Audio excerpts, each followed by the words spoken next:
Hello everyone. So today's we are going to discuss a very important topic which is body fluid and circulation. Basically देखा जाए तो इसमें हम part 2 lecture करेंगे and we are going to deal with the complete chapter in one shot. And this chapter is very important for NEET. Okay. So every time जब भी हम breakfast करते हैं I always wonder that how the glucose is getting digested and transport around the body and how the respiration is possible. हमने पढ़ा है respiration में कि okay हम inhale करते हैं O2 हम exhale करते हैं CO2 पर ये सब हो कैसे पा रहा है? Only this is possible because of the circulatory system, right?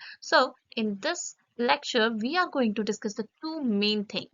The first one, function of the circulatory system, and the second, pathway.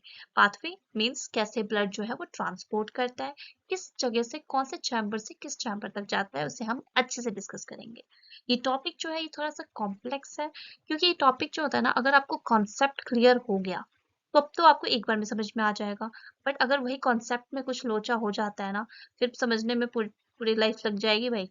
ठीक है, तो मैं जो समझाने जा रही हूँ ना अच्छे से समझ लो, इसी में आपका कंप्लीट हो जाएगा and you are going to attempt all these questions from this unit and from this chapter.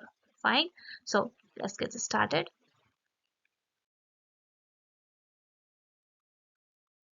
Okay, सबसे पहले ह्यूमन सर्कुलेटरी सिस्टम को देखते हैं, इसका हार्ट का शेप. ओके, तो अगर हम हार्ट को देखें तो वो क्या है, हार्ट में क्या होता है, हार्ट एक फिस्ट साइज का, जैसे आपकी एक मुट्ठी होती है ना हाथ की, उतना उतना ही बड़ा हार्ट प्रेजेंट होता है और इसमें हमारे 4 चैम्बर होते हैं. The right atrium, right ventricle, left atrium, left ventricle. ठीक है, 4 चैम्बर है और बहुत सारे वॉल्स होते हैं जिसको हम आगे फर्दर डिटेल में पढ़ेंगे. Before we start the pathway, we have to understand the location of heart. होता कहाँ पे है ये? तो अगर हम अपने लंग्स में देखें तो जो हमारा जो लेफ्ट साइड का जो लंग्स होता है ना वो थोड़ा सा उसमें एक कार्डिक नॉच बना रहता है. क्यों बना रहता है वो? क्योंकि जो हमारा हार्ट है वो थोड़ा सा ना लेफ्ट साइड में टिल्ट होता है. Fine. So heart is a remarkable organ जो कहाँ प्रेजेंट है, with in your chest and specifically it is situated slightly left of the center and behind of the sternum. Fine, तो अगर हम imagine करें तो ये थोड़ा सा लेफ्ट साइड में टिल्ट होता है और सेंटर में प्रेजेंट होता है. Okay, so in pathway of circulatory system definitely हमें पता होना चाहिए कि इसमें चैम्बर कितने होते हैं, वॉल कौन कौन से होते हैं. तो आइए इसे समझते हैं. चैम्बर की अगर हम बात करें तो basically the heart having the 4 distinct chamber. ऊपर वाला जो होता है it is atria and the नीचे जो होता है वो वेंट्रिकल होता है. How we remember, A for atria, A for para. ठीक है, तो ऊपर वाला जो है वो आर्ट्रियम होता है. तो आर्ट्रियम से वेंट्रिकल होता है and we have right atrium, right ventricle and left atrium, left ventricle. Fine. Okay, now there is the presence of septum. Septum का क्या वर्क होता है? It separate the right and left chambers. Now wall present होता है. Wall में कौन कौन से वॉल है? जैसे हमारे पास एक होता है tricuspid valve and the second one is bicuspid valve. कहाँ पे होते हैं ये? जैसे राइट आर्ट्रियम है, देखो जो ब्लू से रिप्रेजेंट किया है ना, ब्लू मतलब deoxygenated blood and red is oxygenated blood. जो राइट आर्ट्रियम है उससे जो राइट वेंट्रिकल में जब ब्लड कॉन्ट्रैक्ट होके जाता है तो जो राइट वेंट्रिकल से वापस से वो बैक फ्लो ना कर जाए इसलिए वहां पे क्या प्रेजेंट है, वहां पे ट्राइकप्सिड वॉल प्रेजेंट होता है. फाइन. क्यों होता है वो? To prevent the back flow. और उस वैसे ही जो लेफ्ट आर्ट्रियम है तो लेफ्ट आर्ट्रियम कॉन्ट्रैक्ट करके अपना ब्लड कहाँ भेजता है, लेफ्ट वेंट्रिकल में. और वहां पे भी एक मिट्रल वॉल प्रेजेंट होता है जिसको हम बाइकप्सिड वॉल बोलते हैं, वो वहां पे प्रेजेंट होता है to prevent the back flow. अब जो हमारा पल्मोनिक वॉल है और जो एओर्टिक वॉल है वो क्या करता है? तो जो हमारा राइट वेंट्रिकल है, राइट वेंट्रिकल में क्या है, डीऑक्सीजनेटेड ब्लड है, तो उसे हमें प्योर करना है. तो उसके लिए हमें क्या चाहिए, लंग्स. तो लंग्स तक उसे लेके कौन जाता है, पल्मोनरी आर्टरी. फाइन. तो जो पल्मोनरी आर्टरी है उससे वो बैक फ्लो ना कर जाए इसलिए वहां पे क्या प्रेजेंट होता है, पल्मोनिक वॉल. सेम ऐसे ही जो हमारे लेफ्ट वेंट्रिकल है जहाँ पे ऑक्सीजनेटेड ब्लड होता है और वहां से हमें उसे अपने बॉडी पार्ट में भेजना है तो ये काम कौन करता है, एओर्टा करता है. फाइन. तो वहां पे कौन वॉल प्रेजेंट होगा उसको बैक फ्लो से प्रिवेंट करने के लिए, एओर्टिक वॉल. क्लियर है ये चार्जेस ना? ये स्ट्रक्चर अगर आप देखो हार्ट का तो इसमें हमें सब कुछ रिप्रेजेंट कर रखा है. जैसे हमारे पास क्या होता है, हमारे पास पल्मोनरी आर्टरी होता है, वेना कावा होता है, ठीक है। वो वेना कावा में सुपीरियर एंड हमारा इंफीरियर होता है। इंफीरियर नीचे की तरफ होगा, सुपीरियर ऊपर की तरफ। उसके बाद right atrium, right ventricle, left atrium, left ventricle, 4 chamber है and there is the valve present. Valve कौन कौन से बताओ? Tricuspid, bicuspid, pulmonary and aortic valve, ठीक है। इतना क्लियर है? चलो अब आगे देखते हैं। नाउ अगर हम पाथवे की बात करें, पाथवे में क्या होता है अच्छे से समझना। जैसे हमारे बॉडी में डीऑक्सीजनेटेड ब्लड आया, ठीक है, उससे हमें क्या करना है? हार्ट तक भेजना है। तो हार्ट तक उसको भेजने का काम कौन करेगा? Vena cava. वहां पे क्या होता है? सुपीरियर वेना कावा भी प्रेजेंट है, इंफीरियर वेना कावा भी प्रेजेंट है। सुपीरियर वेना कावा से वो कहाँ जाएगा? राइट आर्ट्रियम में। राइट आर्ट्रियम में क्यों जाएगा? क्योंकि वहां पे क्या होता है? Deoxygenated blood. तो राइट आर्ट्रियम से डीऑक्सीजनेटेड ब्लड जो है वो कॉन्ट्रैक्ट करके जाएगा राइट वेंट्रिकल में। फाइन। वहां पे कौन सा वॉल प्रेजेंट था? अभी बताया था मैंने, ट्राइकप्सिड, ठीक है। तो ट्राइकस्पिड जो वॉल है वो वहां पे प्रेजेंट है। सेम ऐसे ही फिर वहां से वो कहाँ जाएगा? उसे लंग्स में जाना है। क्यों? क्योंकि उसे क्या करना है? अपने हार्ट को, जो हम अपने हार्ट को नहीं, अपने ब्लड को ऑक्सीजनेटेड करना है, ठीक है। तो वो किसके थ्रू जाएगा? पल्मोनरी आर्टरी के थ्रू। तो पल्मोनरी आर्टरी उसको लेके जाएगा लंग्स तक, और लंग्स के पास जाके फिर क्या होगा? एक्सचेंज ऑफ गैसेस, और एक्सचेंज ऑफ गैसेस होने के बाद जब ऑक्सीजनेटेड ब्लड में कन्वर्ट हो जाएगा, तो जो पल्मोनरी वेन है जो वहां पे वेट कर रहा है ऑक्सीजनेटेड ब्लड को लेने के लिए, वो वहां से लेके उसको कहाँ पे ले जाएगा? लेफ्ट आर्ट्रियम में। लेफ्ट आर्ट्रियम से जाएगा वो लेफ्ट वेंट्रिकल में, और इन दोनों के बीच में क्या प्रेजेंट है? बाइकप्सिड वॉल, जिसको हम क्या बोलते हैं? Mitral valve. फाइन। उसके बाद वो एओर्टिक बॉडी जो होता है, एओर्टिक के थ्रू फिर वो बॉडी में ट्रांसफर कर जाएगा जो भी हमारा ऑक्सीजनेटेड ब्लड है। ये पूरा इसका पाथवे था, ये कंटिन्यूअसली जो होता रहता है, ठीक है। तो आगे से हम देखते हैं। ओके, तो ये पाथवे देखो, जो हमारा ब्लू से है वो कौन से है? डीऑक्सीजनेटेड, और जो रेड से है वो हमारे हैं ऑक्सीजनेटेड। तो एकदम सेम, आपको बहुत इजी रहेगा। जैसे बॉडी टिश्यू से स्टार्ट करो, ठीक है। बॉडी टिश्यू में क्या होता है? जो भी हमारा डीऑक्सीजनेटेड ब्लड है वो किसके थ्रू आएगा? Vena cava. वेना कावा से कहाँ जाएगा? Right atrium. राइट आर्ट्रियम से right ventricle, and there is the presence of tricuspid valve. Fine. उसके बाद pulmonary artery, then lungs, and then pulmonary vein. अच्छा, अगर मैं इसको आपको आर्टरीज और वेन्स बता देती हूँ। बेसिकली अगर देखा जाए तो आर्टरी का काम क्या होता है? They carry the oxygenated blood, but they are exception, like pulmonary artery, इसके पास क्या है? Deoxygenated blood. सेम वेन्स जो है वो क्या करता है? वो कैरी करता है ब्लड टू द हार्ट, और लेकिन यहाँ पे उसके पास क्या है? ऑक्सीजनेटेड ब्लड है। तो जो आर्टरिया है ना, उसका जो वॉल होता है वो काफी थिन होता है देन हमारे वेन से। फाइन। तो ये आप ध्यान रखना ना। ओके, तो ये क्वेश्चन बहुत इंपॉर्टेंट होता है कि व्हाई वी से द डबल सर्कुलेशन। तो ये इसका सिंपल आंसर ये है, it means that blood pass through the heart twice during the each circuit. एक सर्किट में 2 बार ब्लड जो है वो कहाँ जा रहा है? हार्ट के पास, इसलिए हम इसे क्या बोलते हैं? Double circulation. कैसे जाता है इसे हम आगे देखेंगे। ओके, सो जो ह्यूमन हार्ट है ना, it consist 4 chambers, the right atrium, left atrium, right ventricle, left ventricle, ठीक है। पिक्चर्स में देख लो, राइट आर्ट्रियम ऊपर की तरफ है, जस्ट उसके नीचे राइट वेंट्रिकल है, and left atrium is present above, and left ventricle जो है नीचे की तरफ है। हार्ट जो है वो कनेक्टेड कैसे है लंग्स के through? Due to presence of pulmonary artery and the pulmonary veins. जो डबल सर्कुलेशन है उसमें जो ब्लड है वो फॉलो करता है 2 डिस्टिंक्ट रूट। कौन कौन सी? The first one is systemic circulation and the second one is pulmonary circulation. ये जो सर्कुलेशन है ना, इसमें एक चीज याद रखना कि इसमें वेंट्रिकल टू आर्ट्रियम या फिर आर्ट्रियम टू वेंट्रिकल जाएगा, ठीक है। तो सबसे पहले क्या होता है? Systemic circulation. इसमें क्या हुआ? जो भी ऑक्सीजनेटेड ब्लड, जो लंग्स ने ऑक्सीजनेटेड ब्लड दिया थ्रू द पल्मोनरी वेन्स, वो कहाँ पे आएगा? हमारे लेफ्ट वेंट्रिकल में। पहले तो लेफ्ट आर्ट्रियम में आएगा, उसके बाद लेफ्ट वेंट्रिकल। प्रोसेस स्टार्ट होता है लेफ्ट वेंट्रिकल से। Left ventricle is pumped into the aorta and distribute into the various body tissue, ठीक है। थ्रू aorta कहाँ पे जाएगा? पूरे बॉडी टिश्यू में ऑक्सीजनेटेड ब्लड। लेकिन जो डीऑक्सीजनेटेड ब्लड था जिसमें कार्बन डाइऑक्साइड का अमाउंट काफी ज्यादा था, वो हमें वापस से हार्ट तक सेंड करना है। तो वो कौन करेगा? वेन्स। वेन्स का काम क्या होता है? They carry the deoxygenated blood. तो वहां पे सुपीरियर वेना कावा प्रेजेंट है। सुपीरियर वेना कावा का काम क्या है? It carry the deoxygenated blood to the right atrium. सबसे पहले कहाँ जाएगा? राइट आर्ट्रियम में। राइट आर्ट्रियम में जब ब्लड बहुत ज्यादा हो जाता है तो उसे क्या करना है? वो सेंड करेगा blood to the right ventricle for pulmonary circulation. ठीक है, प्रोसेस क्लियर है? अब आगे बढ़े।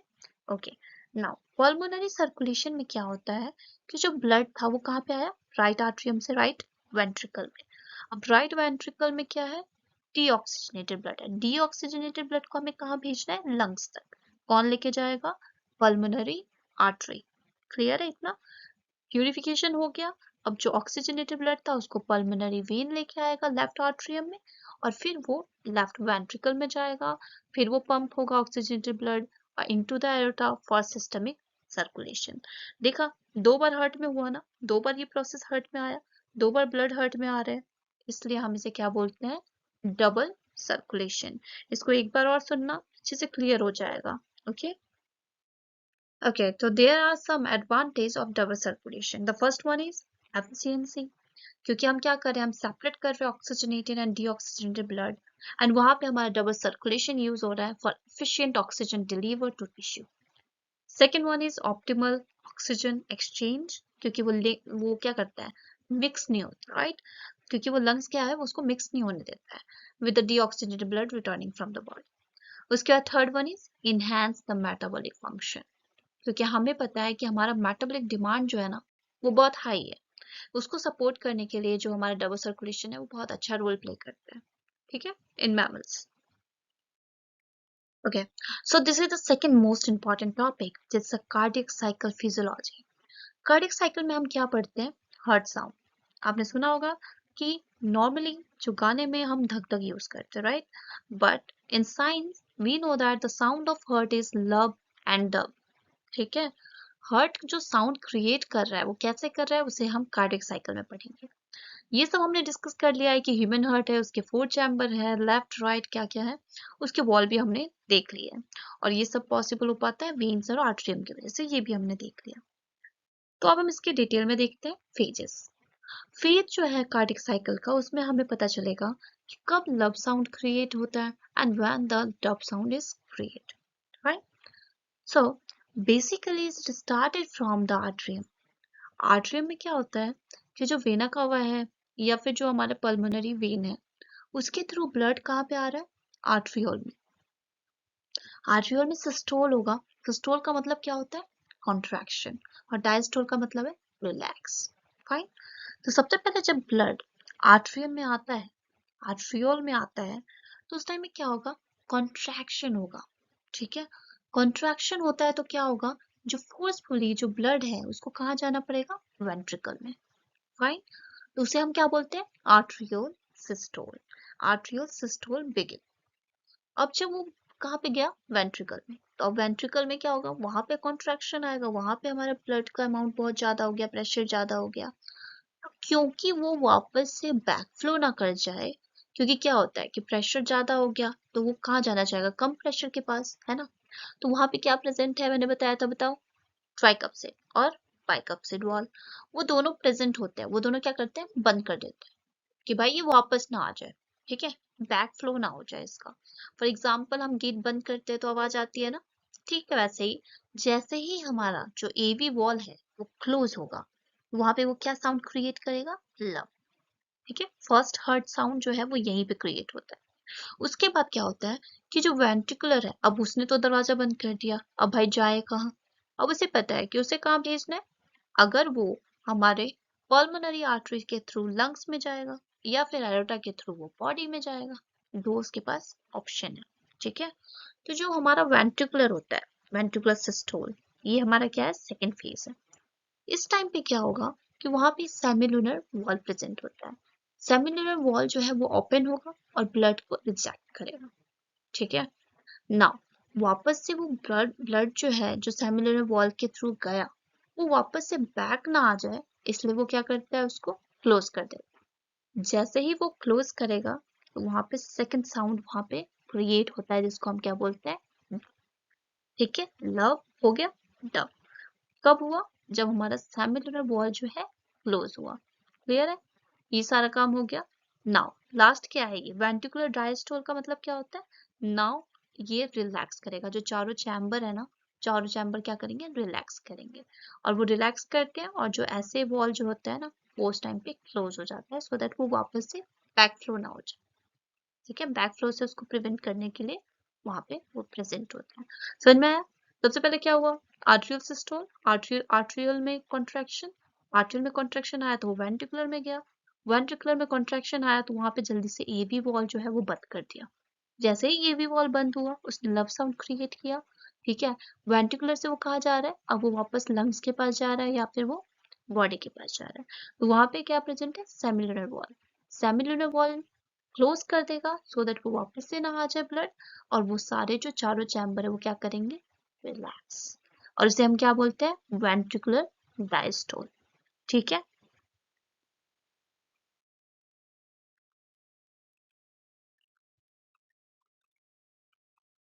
मैंने आपको ये सारे पेज पढ़ा दिए हैं, एक बार आप इसे रिवाइज कर लेना, रीड कर लेना खुद से। एक ये कार्डिक साइकिल का ग्राफ है, ये बहुत इंपॉर्टेंट है, पूछ लेते इसमें डायरेक्ट क्वेश्चन। देखो नीचे क्या होता है, मिट्रल वॉल क्लोज है, ठीक है, और जब वो वापस आएगा तब जाके मिट्रल वॉल जो होता है वो ओपन होता है, और ऊपर हमारा एरोटिक वॉल ओपन है, और वहां पे एरोटिक वॉल क्लोज होगा। जैसे ये क्लोज होते हैं तब क्या प्रोड्यूस होता है, हमारे हार्ट साउंड। ठीक है, इसको देख लेना एक बार हम इसके ड्यूरेशन चेक कर लेते हैं, क्योंकि ड्यूरेशन बहुत इंपॉर्टेंट है। We know that cardiac cycle का ड्यूरेशन कितना होता है, 0.8 ओवरऑल, अगर हम सबको बाइंड करें तो। ठीक है, नॉर्मल पर्सन में हार्ट बीट जो होता है वो 72 बीट्स पर मिनट चलता है। सो ड्यूरेशन अगर हम देखें वन कार्डिक साइकिल का कैसे करेंगे, 1/72 तो इसका टू 0.0139 मिनट्स पर बीट। तो बेसिकली एक cardiac cycle equal to 1 beat, तो मतलब 72 बीट्स पर मिनट इतना। ठीक है, हमारा हार्ट बीट करता है ना 72। सो अगर हम इसके कार्डिक साइकिल का ड्यूरेशन देखते हैं, तो जो हमारा ऑरिकुलर सिस्टोल, जो आर्ट्रियम सिस्टोल जिसको हम बोलते हैं, उसमें कितना टाइम लगता है उसको, 0.1 सेकेंड। जो वेंट्रिकुलर सिस्टोल है वो 0.3 सेकेंड टाइम लेंगे, और जो कंप्लीट कार्डिक डायस्टोल जब रिलैक्स करते हैं फोर्थ चैम्बर, तो वो कितना लेता है, 0.4 सेकेंड। टोटल अगर मिलाए इसको तो कितना हो जाएगा, 0.8 सेकेंड। एक लास्ट इंपॉर्टेंट टॉपिक है इलेक्ट्रोकार्डियोग्राफ। इलेक्ट्रोकार्डियोग्राफ क्या होता है, एक ग्राफिकल रिप्रेजेंटेशन है। आपने मूवी में काफी टाइम देखा होगा, पीपीपीपी करके होता है ना, उसको हमने एनसीईआरटी में भी ऐसे ही प्रेजेंट किया है। तो ये क्या होता है, ये हार्ट की एक्टिविटी को इलेक्ट्रिकली रिप्रेजेंट करता है ड्यूरिंग द कार्डिक साइकिल। ठीक है, तो जो standard ECG patient is connected to the machine with three electrical कैसे, जैसे अगर आपने कोई पेशेंट का कोई पिक्चर देखा हो, या फिर आपसे क्वेश्चन पूछता है कि ये हम जो यूज करते हैं जो इलेक्ट्रोकार्डियोग्राम, उसको कैसे लगाते कैसे हैं, तो दो तो हमने अपने रिस्ट में लगा दिया, और एक हमने लेफ्ट आर्म का। ठीक है, तो तीनों साइड, तो वो एक ना सर्कुलेटरी सिस्टम, और हार्ट जो होता है वो हमारा सेंटर में दिखता है। ये करता क्या है, it continuously monitor the heart activity. देखो, सबसे पहला क्या है, पी। पी क्या होता है, जब हमारा आर्टरिया जो है वो जब हमारा कॉन्ट्रैक्ट हो रहा था, ये डीपोलराइजेशन उसमें देखने को मिल रहा था, तो उस टाइम पे क्या पी वेव दिखता है। और वहीं पे जब वेंट्रिकल में डीपोलराइजेशन देखने को मिलता है, तब हमें क्या दिखता है, क्यूआरएस। ठीक है, और टी वेव कब दिखता है, जब वापस से वो रिपोलराइज हो जाता है, वेंट्रिकल जो है वो रिपोलराइज हो जाता है। तो जब वेंट्रिकल तो रिपोलराइज हो गया, आर्टरिया क्या रिपोलराइज नहीं हुआ, हुआ। कब हुआ, वो इतना माइनर था ना कि वो ढंग से दिखा नहीं। तो वो पी, जो क्यूआरएस की जब वेव आई थी ना, वो डोमिनेटिंग हो गया था, और जो हमारा रिपोलराइजेशन ऑफ आर्ट्रियम था वो वहां पे रेसेसिव था, इसलिए वो हमें दिखा नहीं। तो ये आप रिप्रेजेंट जो कर रहा है ना, पी, क्यूआरएस और टी, ये बहुत इंपॉर्टेंट है, इसको याद कर लेना अच्छे से। ठीक है, आई होप आपको आज का लेक्चर पसंद आया होगा, और इससे पहले वाले लेक्चर भी आपने देखे होंगे। Thank you so much.